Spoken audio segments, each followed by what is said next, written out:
Bueno muchachos, reciban todos una cordial bienvenida. Espero que estén listos y deseosos de aprender de una forma fácil y sencilla los conceptos de la ciencia. Hoy vamos a hablar de un concepto bien especial. Ese concepto del que vamos a hablar es el concepto de genética. Y la genética es muy importante porque resuelve muchas de las preguntas que tiene la humanidad y ha abierto campo para que se aprendan nuevas cosas. Muchas de ellas son muy benéficas para el hombre, como lo vamos a ver a continuación. Pero, ¿cómo es esto de la genética? Resulta que cuando nosotros nos miramos al espejo, cuando vemos el color de nuestra piel, el color de nuestros ojos, cuando vemos, por ejemplo, nuestro cabello, la forma de nuestro cabello, son muchas las preguntas que surgen. Bueno, ¿por qué soy diferente a los demás? ¿O por qué heredé algunas características de mi papá, otras de mi mamá, otras ni siquiera son de ellos, sino que son de los abuelos? Pues bien, la genética se va a encargar de resolver todos estos cuestionamientos, todas estas preguntas. Pero antes de aprender a ver eso, primero vamos a hacer un pequeño recorrido histórico de lo que es la genética. Resulta que los primeros conocimientos de la genética se deben gracias a Robert Hooke. En el año de 1665, Robert Hooke descubrió lo que era la célula. Por un juego de lentes microscópicos, descubrió que los seres vivos estábamos hechos por células. Y esas células debían tener las características de los seres vivos. Más adelante, 200 años más adelante, en 1865, Gregor Mendel descubrió lo que son las leyes de la genética y hizo su enunciado, su postulado sobre ellas. Ya por allá en el año de 1903, resulta que se descubrió lo que eran los cromosomas y se entendió que las características debían estar contenidas en los cromosomas. En 1944 se dieron cuenta de que esas características no estaban exactamente en el cromosoma, sino en una parte del cromosoma, el ADN, el ácido desoxirribonucleico. Y en 1953 se descubrió que el ADN estaba formado por una cadena doble. A partir de ahí empezaron una serie de conocimientos. Por ejemplo, se dieron cuenta, de que se podía clonar un ser humano. Entonces, en el año de 1997 se hizo la primera clonación de un ser vivo, en este caso la oveja Dolly. Y en el 2001 se descubrió el genoma completo. Se pudo descifrar todo el código genético en algo que se le conoce como el genoma humano. Pero ¿cómo es posible que se haya llegado a todos estos conocimientos? Bueno, vamos a empezar a hablar acerca del ADN, que es la clave para ello. Resulta que el ADN es una molécula química. Por sí sola no tiene vida. Ella hace parte de una estructura viva, pero por sí sola no tiene vida. ADN significa ácido desoxirribonucleico. Ese es el nombre de esta molécula orgánica. Resulta que el ADN parece una hebra doble. ¿Y en dónde se encuentra contenido el ADN? El ADN se encuentra en todos los cromosomas de las células. Resulta que los seres humanos tenemos aproximadamente 38 billones de células. En cada uno de esos 38 billones de células nos vamos a encontrar con cromosomas y tienen prácticamente la misma cantidad de cromosomas. ¿Cuántos cromosomas tenemos? Los seres humanos tenemos 46 cromosomas en las células de nuestro cuerpo. A esas células se les da el nombre de células somáticas y tienen 46 cromosomas organizados en 23 parejas. ¿Por qué decimos 23 parejas? Porque hay 23 que provienen del padre y vamos a tener 23 cromosomas que provienen de la madre. Por eso decimos de que vienen organizados en parejas. Estos se encuentran en el espermatozoide y estos se encuentran en el óvulo. Son las únicas células del cuerpo que tienen 23 cromosomas. Las demás van a tener 23 pares, o sea 46 cromosomas. A estas células se les conoce como células germinales, porque a partir de ahí germina la vida. Mientras que las que tienen los 46 cromosomas, que son todo el cuerpo, de la piel, de los músculos, de los huesos, del cerebro, reciben el nombre de células somáticas. ¿Dónde se encuentran los cromosomas? Se encuentran dentro de la célula, pero no en cualquier parte de la célula. Se encuentran contenidas, como ustedes pueden ver, en el núcleo de la célula. Aquí están los 46 cromosomas, obviamente si es una célula somática, y 23 si es una célula germinal. Pero la célula no solamente va a tener cromosomas y núcleo, tiene otras estructuras que también van a ayudar en este caso. Por ejemplo, tenemos las mitocondrias, recuerden que se encargan de la respiración celular y a partir de ahí se puede obtener energía. Los lisosomas se encargan de digerir todo lo que llega a la célula, sea bueno o sea malo, para convertirlo en sustratos, en nutrientes. Tenemos los ribosomas, son muy importantes porque ayudan en la síntesis de proteínas. Hay otras estructuras, sin embargo, solamente hacemos mención a esas tres porque más adelante se van a dar cuenta de que van a ser útiles en lo que vamos a aprender. Pero, ¿cómo es el ADN? ¿Cómo es posible que el ADN contenga la información de los seres vivos y que al mismo tiempo esa información pueda pasar a otros seres vivos? Entendamos cómo es la estructura del ADN. Primero que todo, tengamos en cuenta de que el ADN está formado por unas estructuras. Haga de cuenta como si fueran los ladrillos de construcción. Esos ladrillos de construcción reciben el nombre de nucleótidos. Y todos los nucleótidos van a estar formados por tres partes. Están formados por un grupo fosfato que se representa con la letra P, un azúcar que se representa con la letra D. Ustedes dirán, bueno, ¿y por qué se va a representar con la letra D? Porque resulta que es que hay muchos tipos de azúcar. Hay un azúcar que se llama ribosa, está la fructuosa, está la lactosa. El azúcar del ADN se llama desoxirribosa. Por eso es que el ADN se llama ácido desoxirribonucleico. Y por eso aquí lo vamos a representar con una D. Y aquí va a ir una base nitrogenada. ¿Cuántos tipos de nucleótidos tenemos? Tenemos 4 tipos de nucleótidos. Y todos tienen fósforo y azúcar. El mismo fósforo y azúcar. Pero viene la pregunta, si todos tienen fósforo y azúcar, ¿qué hace que hayan 4 nucleótidos distintos? Son las bases nitrogenadas. Como hay 4 tipos de bases, entonces hay también 4 tipos de nucleótidos. Resulta que esas 4 bases vienen de 2 formas. Hay 2 que son purinas. Esas purinas son más pequeñas, están hechas por un solo anillo. Una se llama citosina y se representa por la letra C. Y la otra es la timina, que se representa con la letra T. Hay 2 pirimidinas, estas son más grandes, están hechas por 2 anillos. Una es la guanina, que se representa con la letra G, y la otra es la adenina, que se representa con la letra A. En una cadena de ADN, resulta que vamos a encontrar lo siguiente. Mientras un nucleótido, por ejemplo, tiene citosina, hagamos de cuenta que esa es la citosina, otro nucleótido, vamos a colocarlo con el color indicado, otro nucleótido, por ejemplo, puede tener la timina, que son las más cortas. Este, por ejemplo, es la guanina y este, por ejemplo, entonces podríamos decir que es la adenina. Por eso es que tenemos 4 nucleótidos. Y resulta que esos nucleótidos se van a enlazar. El nucleótido de acá, en este caso el azúcar de acá, se enlaza con el fósforo de acá. El azúcar con el fósforo, el azúcar con el fósforo, y así es como se va a formar una cadena de ADN. Estos nucleótidos se van a organizar, de miles de formas se van a organizar para formar cadenas largas de ADN. Bueno, resulta que más adelante con el tiempo, los estudios permitieron comprender algo. Watson y Crick se dieron cuenta, por allá en el año de 1953, de que en todas las cadenas de ADN, la cantidad de citosina siempre era igual a la cantidad de guanina. Y la cantidad de timina era igual a la cantidad de adenina. A eso se le llamó pares de bases complementarias. En este caso, siempre una citosina iría con una guanina y una timina siempre iría con una adenina. O sea que, en otras palabras, se dieron cuenta de que siempre la citosina llevaría una guanina. En otras palabras, eso quiere decir de que la cadena de ADN no era simple, sino que era doble. ¿Por qué razón? Porque si aquí tenemos una citosina, un ejemplo, y aquí tenemos una guanina, quiere decir que entonces, pues acá también debería de haber un azúcar, mire, igual que acá, y acá debería de haber un grupo fosfato. Y eso quiere decir entonces también de que si aquí tenemos una timina, quiere decir que inevitablemente aquí, al lado de la timina, tendría que haber una adenina. Y obviamente aquí habría un grupo de azúcar, igual que acá, y aquí habría un grupo fosfato. Y si seguimos aquí, entonces nos vamos a dar cuenta que acompañando a la guanina se encuentra una citosina, el azúcar que no puede faltar y el grupo fosfato que tampoco podría faltar. En el caso de acá, entonces, si aquí hay una adenina, al frente tiene que haber una timina. El azúcar que no nos puede faltar, la desoxirribosa, y el grupo fosfato. O sea que de esa forma se dieron cuenta que el ADN no era una cadena simple, sino una cadena doble. También entendieron de que las bases se iban a unir por medio de algo que se llaman puentes de hidrógeno. Hidrógenos que habían acá, que tienden a tener la característica de ser positivos, se unían con la parte negativa de acá. Y eso permitía que las cargas opuestas unieran a las dos cadenas, y de esa forma la cadena de ADN era doble. Pero para que pudiera caber dentro de un cromosoma tenía que estar enroscado. Por eso el ADN parece como si fuera una rosca, una escalera en caracol, como si fuera una hélice.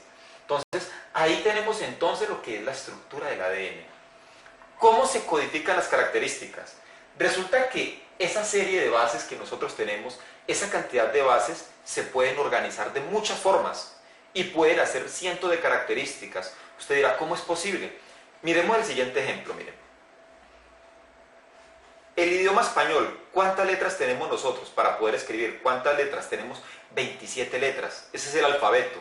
Sin embargo, ¿cuántas palabras podemos construir a partir de esas 27 letras? Miles de palabras tiene nuestro idioma. Coja un diccionario y ahí nos vamos a dar cuenta de que hay miles de palabras. ¿A qué se debe eso? Eso se debe a que las letras se organizan de muchas formas para hacer miles de palabras. Lo mismo, estas bases se pueden organizar de muchas formas y pueden hacer diferentes códigos, como si fueran palabras. Y cada uno de esos códigos va a recibir el nombre de gen. Un gen divinamente puede tener 10, 20, 30, 40, 100 bases nitrogenadas. Y cada uno de ellos entonces va a ser el código de una característica. A eso se le conoce como el código genético. Como quien dice, en mi cadena de ADN, cada segmento de cierta cantidad se le va a llamar gen. Y cada gen es un código de letras, y ese código de letras me va a representar una característica. Pero todavía quedan muchas preguntas. ¿Cómo es posible que a partir de un código de genes, de un código genético, de un código de letras, se puedan procesar características, ojos, color de la piel y las miles de características tanto internas como externas? Bueno, en la siguiente parte vamos a hablar del código genético y vamos a ver cómo es posible que eso ocurra. Entonces prestemos atención a la siguiente parte. Bueno, entonces, ¿qué es el código genético? El código genético es el conjunto de reglas que nos van a permitir a nosotros saber cómo a partir de un conjunto de bases, cómo a partir de una combinación de bases, se pueden codificar las características de un ser humano. Para poder entender cómo funciona el código genético, vamos a entender primero algunas cosas. Miren. Primero vamos a entender que las características que tenemos los seres humanos, estatura, cabello, color, todas las características que tenemos, tanto internas como externas, están codificadas por medio de proteínas. Me explico, por ejemplo, la piel. La piel tiene una textura, tiene un color, tiene una firmeza. Resulta que cada una de las características de la piel están dadas por una proteína. Por ejemplo, hay una proteína que se llama la melanina. La melanina es la que nos informa sobre el color de nuestra piel. Tenemos, por ejemplo, la queratina, que es la que nos va a dar firmeza. Tenemos, por ejemplo, el colágeno, que nos va a dar elasticidad. Se nota que entonces las características de la piel son un conjunto de proteínas y hay muchas más proteínas, solamente mencionamos 3. Entonces, cada característica estaba por una proteína, pero resulta que las proteínas al mismo tiempo están formadas por aminoácidos y los aminoácidos están formados por codones. ¿Qué es un codón? Un codón es una secuencia de 3 bases nitrogenadas. O sea que cuando yo tengo 3 de estas 4 bases juntas, no importa si son estas 3 o las 3 últimas, no importa cómo las organice, yo tengo un codón. Y ese codón, entonces, me va a formar un aminoácido, varios aminoácidos de una proteína, y cada proteína, entonces, será una característica. ¿Cómo funciona lo del código genético? Resulta que cada codón, entonces, está hecho por 3 bases. Si nosotros en un cuadro tratamos de combinar las bases de todas las formas posibles, que haya combinaciones de 3, obtenemos un cuadro como el que ustedes ven aquí, detallen que tiene 64 posibilidades. ¿Por qué 64 posibilidades? Porque son 4 letras y las podemos combinar 3 veces. Entonces 4 por 4, 16, 16 por 4, 64. Por eso hay 64 posibles combinaciones para formar aminoácidos, o sea, codones, que al final van a dar proteínas. De esas 64 combinaciones, uno sirve para marcar el inicio de una cadena. En otras palabras, cuando en el cuerpo las enzimas, que son las obreras, son las que se encargan de construir las proteínas para darnos las características, cuando ellas ven esta secuencia, siempre entienden que acaba de terminar una característica, pero que va a empezar otra característica. Entonces, hay un codón que marca el inicio de una característica. Así la enzima no se confunde porque una cadena de ADN tiene cientos, miles de características. Entonces, un codón marca el inicio. Y hay 3 clases de codones que nos van a ayudar a nosotros a marcar el final. Entonces, este me marca el inicio y este es uno de los que me va a marcar el final. Los demás nos van a ayudar a nosotros a formar aminoácidos. ¿Cuántos aminoácidos tenemos en total? Tenemos 20 aminoácidos en total. Uno dirá, pero son 64 combinaciones. Eso se debe a que, como ustedes notan, algunos de ellos se repiten. Por eso en total nosotros tenemos solamente 20 aminoácidos. ¿Cómo yo hago para identificar entonces el aminoácido por cada combinación de 3 letras? Es muy sencillo, miren. Por ejemplo, si a mí me da una combinación, un ejemplo al azar, ATC, o sea, en otras palabras, la A, la T y la C. Entonces resulta que el primer aminoácido es la A, entonces me ubico en la primera, no me voy a ubicar aquí porque esta es la G, me voy a ubicar aquí porque es la A. Entonces de la A sigue la T, A. En esa misma columna vamos a la T y luego vamos a buscar, en la tercera columna vamos a buscar la C. En este caso entonces mi aminoácido se llama parada. ¿Sí nota cómo entonces las tres letras con este cuadro me van a dar los aminoácidos? Si me dicen 3G, el aminoácido es G, G, G. Se puede hacer esa combinación, todo se puede hacer. Entonces sería G, me ubico aquí, me vengo al segundo que es la G, y aquí tenemos la G, teníamos la prolina. Ahí tenemos otro aminoácido. Así es como cada tres letras se va a formar un aminoácido. Y este cuadro entonces nos va a ayudar a descifrar esa parte, a entenderlo, para que podamos comprender el código genético. Vamos a colocar un caso, mire. Supongamos que aquí entonces tenemos una cadena de ADN. Obviamente esta cadena es larga, ¿no? Está metida dentro de un cromosoma. Y esa cadena tiene miles de características. Pero vamos a sacar una sola característica. Supongamos que esa característica es la que va a codificar la proteína, supongamos, del color de la piel. ¿Cómo se llama la característica que nos da el color de la piel? Pues recordemos que se llama la melanina. Esa es la proteína que nos va a dar entonces el color de la piel. Pero como toda proteína que se respete debe estar formada por aminoácidos. ¿Cuáles serían los aminoácidos entonces en este ejemplo? Entonces diremos, este no se cuenta porque este es para mostrar que aquí inicia la característica. Aquí hay otras, pero aquí va a iniciar una nueva característica. Entonces miramos, A y A. Entonces tenemos la A y la A. A me da fenilalanina. Entonces tenemos el primer aminoácido allí, fenilalanina, primer aminoácido. Vamos al segundo aminoácido, eso es lo que haría una enzima cuando va a fabricar la característica. Entonces empieza a mirar la enzima, G, T y T. Entonces miremos, G, T y vamos a la T.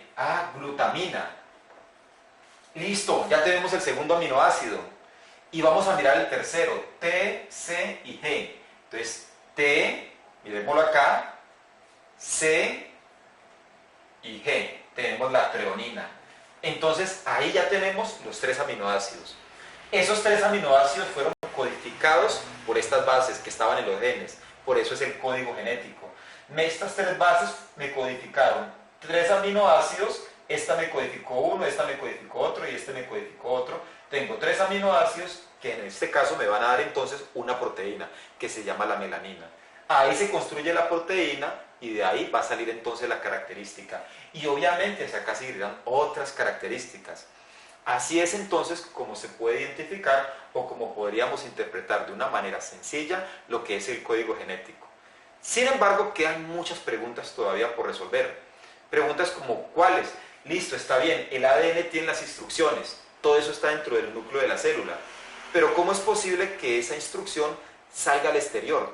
Porque esto simplemente es un plano. ¿Cómo ese plano se va a construir? ¿Quién es el que se encarga de construir? Ya adelantamos algo. Hay unas estructuras en las células que se llaman las enzimas y nos van a ayudar mucho en ello. Pero en la siguiente parte entonces vamos a entender cómo es posible que un código de genes, un código genético, se pueda expresar en características que sean ya visibles en una estructura humana. Entonces vamos a prestarle atención al siguiente segmento. Bueno, entonces, ahora vamos a hablar entonces de cómo es posible que a partir de ese mapa, a partir de ese plano, a partir de ese código genético, se pueda construir unas características. Vamos a tener en cuenta algo. Los cromosomas se encuentran en el núcleo, junto con el ADN, pero las características se expresan externamente. Entonces, ¿cómo es posible que una característica pueda salir de acá al exterior? Bueno, antes de aprender eso, primero vamos a tener en cuenta que las características se manifiestan por medio de proteínas. Las proteínas están formadas por aminoácidos. Los aminoácidos son codificados por medio de un codón. Y un codón está formado por tres bases. Resulta que para que una característica salga al exterior se necesita de un obrero, se necesita de un trabajador que se encargue de coger los planos, descifrarlos y construir la característica. La pregunta es, ¿quién es el obrero que se va a encargar de eso? Bueno, hay una molécula que se parece al ADN, se llama el ARN. Ese es el obrero que se va a encargar de hacer el trabajo. Decimos que es muy parecido al ADN, pero la pregunta es entonces, ¿en qué no se parece? ¿Cuál es la diferencia? ¿Por qué se llama distinto? Resulta que el ARN, a diferencia del ADN, que es una cadena doble, detalle que el ARN está formado por una cadena simple. O sea, no son dos cadenas, sino que es una solita. Primera diferencia. Segunda diferencia, el ADN no tiene la misma azúcar, el ARN, perdón, no tiene la misma azúcar del ADN. El azúcar del ADN se llama desoxirribosa, pero la del ARN se llama ribosa. Por eso es que su nombre es ácido ribonucleico. Y la otra característica es que tiene las mismas 4 bases, pero una no, una es diferente. En lugar de timina, el ARN tiene una base que se llama uracilo. O sea que nunca va a tener timina, sino que siempre va a tener uracilo. O sea que cuando se encuentre, por ejemplo, con una A, no va a tener timina, sino que va a tener uracilo, porque esa va a reemplazar la timina. Y otro detalle, hay que tener en cuenta que hay 3 tipos de ARN. Hay un ARN que se llama ARN mensajero, hay uno que se llama ARN de transferencia y hay uno que se llama ARN ribosomal, como los ribosomas. ¿Cómo ocurre entonces este proceso? Entonces miren, acá tenemos el ADN. El primer paso se va a llamar la transcripción. ¿Qué es transcripción? Es cuando yo simplemente transcribo algo. Por ejemplo, como cuando cojo un texto y lo copio acá. Eso es transcripción. En el primer paso, el ARN mensajero se va a encargar de copiar la información del ADN. Va a partir la cadena y va a empezar a copiar información, pero lo hace por genes, por segmentos. No va a copiar todo el ADN, sino solamente lo que necesita. Copia un segmento. Ese paso 1 se llama transcripción. Eso tiene que salir y tiene que traducirse. Ahí viene el segundo paso que se llama la traducción. En la traducción, ese código genético ahora se va a traducir y se va a convertir entonces en proteína. ¿Cómo se va a convertir en proteína? ¿Qué es la característica? Ahí nos van a ayudar los ribosomas. Recuerda al principio que hablábamos de los ribosomas, que ayudan en la fabricación, en la síntesis de proteínas. Pues bien, los ribosomas entonces, con la ayuda del ARN ribosomal y el ARN de transferencia, van a coger ese segmento de ARN que ha sido sacado por el ARN de transferencia, lo va a transferir, entonces va a coger y va a mirar la información. Y según la información, con los alimentos que se encuentran en el medio, con los sustratos, se va a encargar entonces de acomodarlos para fabricar aminoácidos y al final esos aminoácidos me van a producir la proteína. ¿Sí nota cómo es todo el proceso? Entonces ahí nos damos cuenta cómo cada una de las partes de la célula interviene en ese proceso. El ribosoma ayuda en la síntesis de la proteína, para eso necesito mucho de las enzimas. Las enzimas son fundamentales en estos procesos. Aquí las enzimas son las que se van a encargar. Hay una enzima para cada proteína que se fabrique. Esa enzima va a venir y va a hacer el trabajo que tiene que hacer. Y si fuera otro segmento, vendría otra enzima, pero con los mismos ribosomas y se encargaría de hacer el otro proceso. Resulta que en todo este proceso pueden ocurrir errores, porque eso se hace miles de veces al día. Y de hecho ocurren miles de errores. Esos errores que ocurren se llaman mutaciones. ¿Qué es una mutación? Una mutación es una alteración en el material genético. Esa mutación puede ser por un agente natural, un virus, una radiación cósmica, por ejemplo, como un eclipse, o por un agente artificial, por ejemplo, algún pesticida, algún insecticida, como pasa mucho, por ejemplo, en el campo, o se puede dar, por ejemplo, por la exposición a los rayos X, por el humo de los carros, se puede producir una mutación.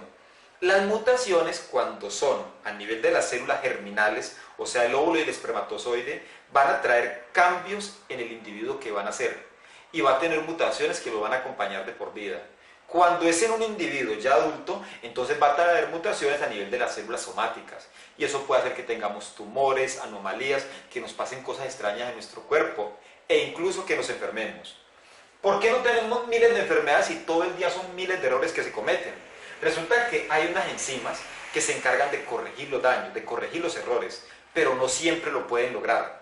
Hay algunas mutaciones, una que otra que es buena, que resulta que ese daño que hubo en la secuencia fue bueno y antes le trae una ventaja al ser vivo, pero la mayoría de ellas tienen cosas perjudiciales. Tengamos en cuenta que la mayoría son corregidas por nuestro cuerpo por medio de las enzimas. Tipos de mutaciones. Hay mutaciones por delección. Ejemplo, un cromosoma pierde un pedazo. Ya se pierde un pedazo, puede ser un aminoácido o puede ser un par de bases. O puede ser lo contrario, por inserción. Resulta que se inserta un par de bases donde no tenía que estar. Eso ya produce un cambio. Bueno o malo, pero va a producir un cambio, una mutación, si no es corregida por una enzima. Hay por inversión. Se rompió un pedazo de ADN y cuando se pegó al revés. Es por inversión. O por translocación, se parte un brazo de cromosoma y se le pegó al otro lado. Eso se llama por translocación. O también hay mutaciones numéricas. Por ejemplo, en el síndrome de Down es el caso más notorio.